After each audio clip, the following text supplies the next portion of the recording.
First question is from Frank. Go ahead, Frank. Thank you for this, gentlemen. Thank you for doing this, Vince. Congratulations on the little bump it appears you've had. My question for both of you is now you're looking for or ensuring that you have. It's the obvious question. Your starting quarterback. How insulated do you think your perspective number one needs to be? In other words, with a backup. Well, I think we got some guys in the building right now we feel could be, solid backups and potential starting quarterbacks to push Chad. We're going to look to add, maybe one or two more guys and we got on our radar. We made some phone calls. So we just feel like, we got some youth there and, some guys that have experience, not necessarily CFL experience, but guys that have experience playing other football leagues that, done some good things. And we feel like we got a chance to be successful with the young quarterback. Vince, your history is very long. I think a lot of people out there that don't follow the Argos closely don't understand maybe how hard you've worked to get to the position you are. As a young Canadian kid that loved football, speak to us about how proud you are to be in this position now and how hard you worked to get there. It's special. It's not lost on me. The ability to have this job and this role in Toronto for the Toronto Argonauts, a team that I grew up sitting in the nosebleeds watching pinball play back in the mid '90s. It's been a long road. This is going into my 11th year here. We put a lot of work in, and it's been a grind. And we've seen a lot. We've had a lot of lows, but we've had some highs. Recently and in the last few years. So, no, it's great. I know I'm definitely grateful, and we're excited to just keep this thing going. Thank you. Thank you, Frank. Next question is from Paul Friesen. Please go ahead, Paul. Thank you. This one's for Ryan. My first time on Teams here today, so pardon me if I screw anything up. Lots of player movement, Ryan, this offseason, as there often is, but a lot of quarterback changes.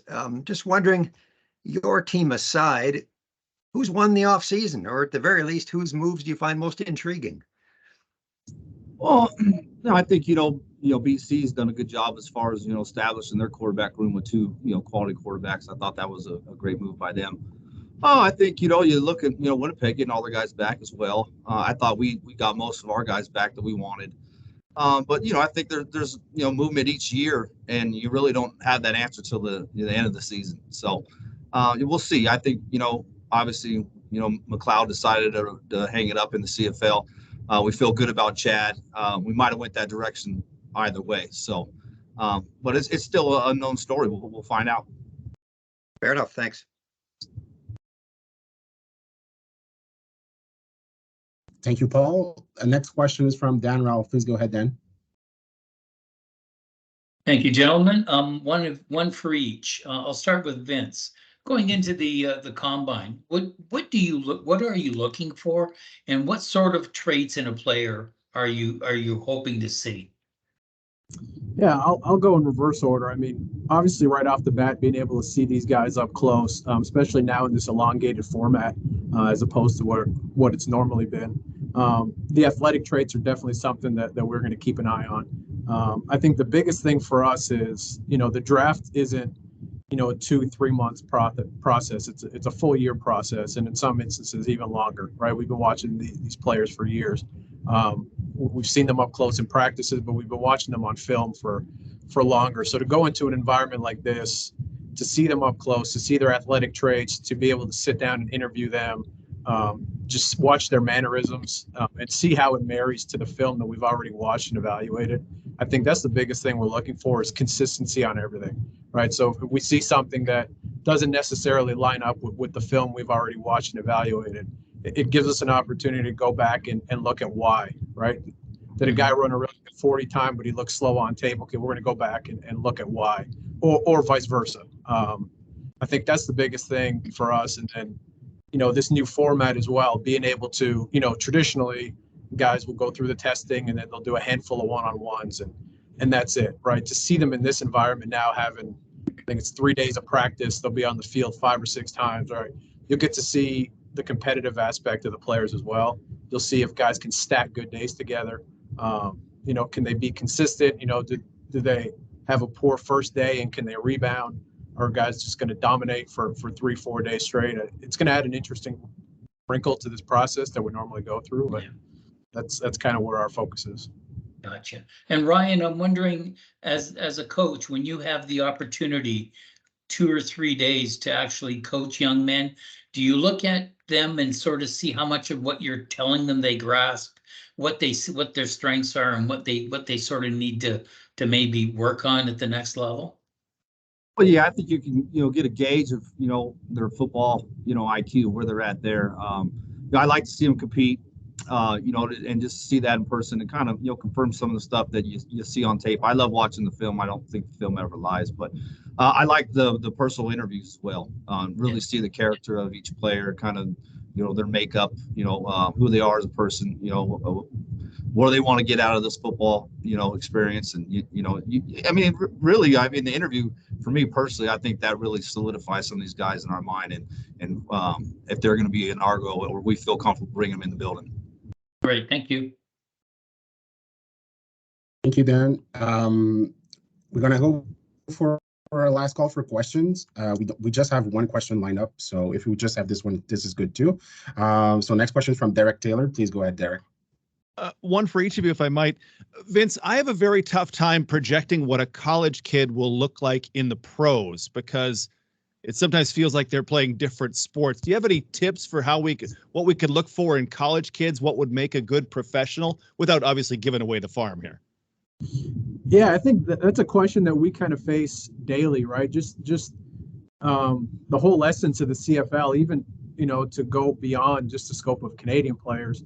The CFL is unique in that, we're going to evaluate, from Division III NCAA all the way up to Division I Power 5 to the Westerns, the Queens, the Calgary Dinos, Laval, all the way up to the AU. And, there's such a different level of competition on really every film we watch, right? So I think an important trait for us in where we're sitting is to be able to evaluate in a vacuum and be able to kind of isolate a player and just look at the athletics traits specifically and the technique specifically and know, I kind of have a saying around the office is like, it's hard to scout in our league if you don't know what's playing in other leagues, whether that's below us at the college level or above us in the National Football League.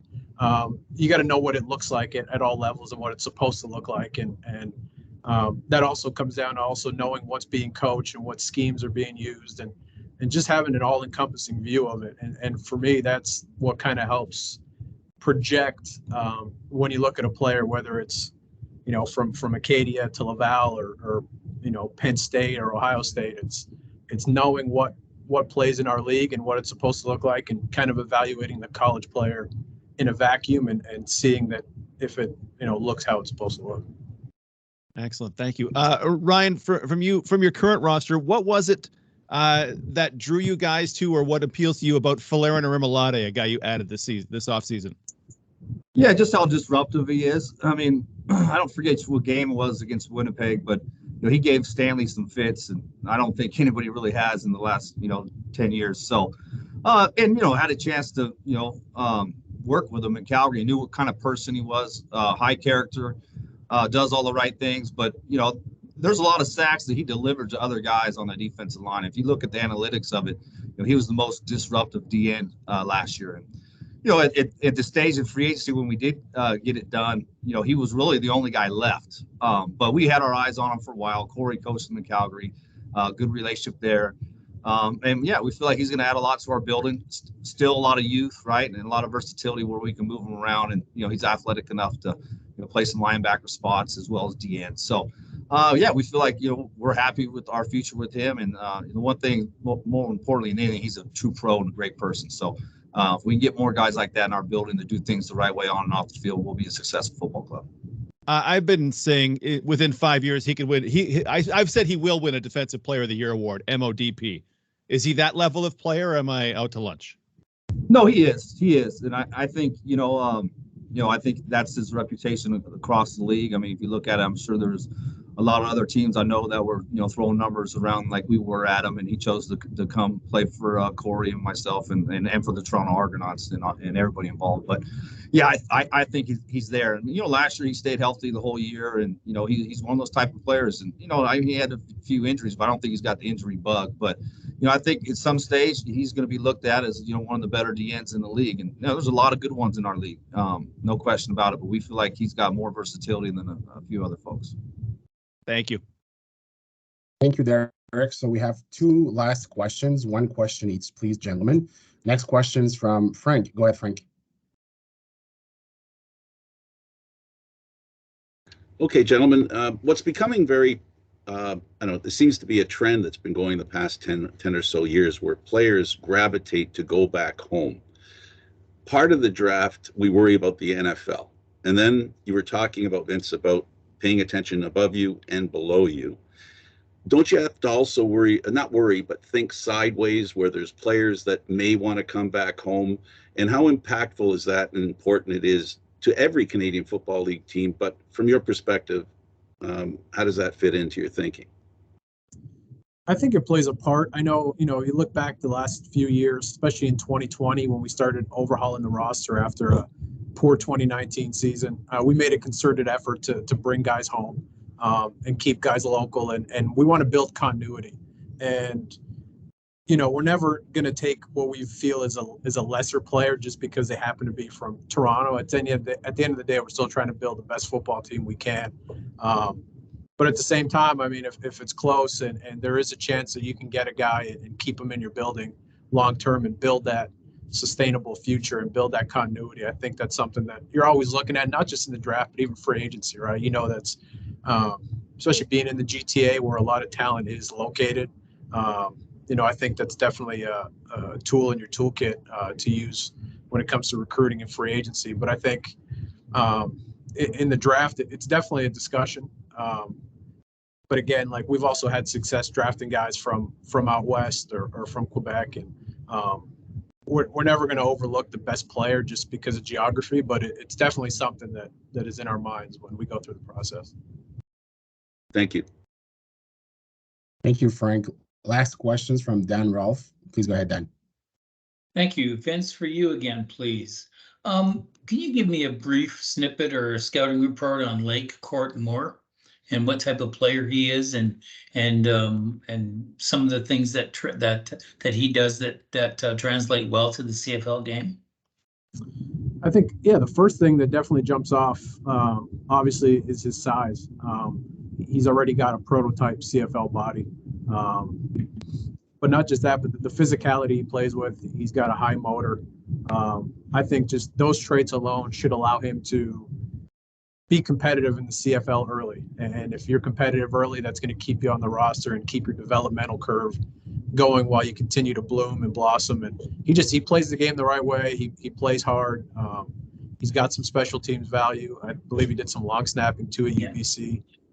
We were at the pro day the other day at the University of Buffalo and watched him there. And he's a good athlete. He's big, strong, physical, looks the way you want him to look. And we think he's going to have a bright future in this league. Terrific. Thank you.